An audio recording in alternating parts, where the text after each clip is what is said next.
Herinde bagved er der en robot, der er ved at skære de bjælker, som Dome of Visions på Aarhus Havn skal bygges af.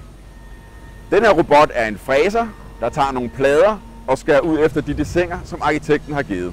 For at nå hertil har vi måttet lave en avanceret 3D-model, som vi har testet igen og igen på en række punkter, for eksempel bæredygtighed, for at sikre, at designet er så optimalt som muligt.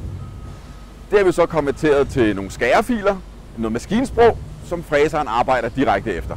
Potentialet i den her produktionsform er på den korte bane, at vi kan bygge meget mere komplekst, meget hurtigere, og vi samtidig kan arbejde med meget større præcision og højere kvalitet. På den lange bane kigger vi efter løsninger og muligheder, som vi kan inkorporere i vores traditionelle byggeri, og derved få en markant optimeret produktivitet og højere kvalitet.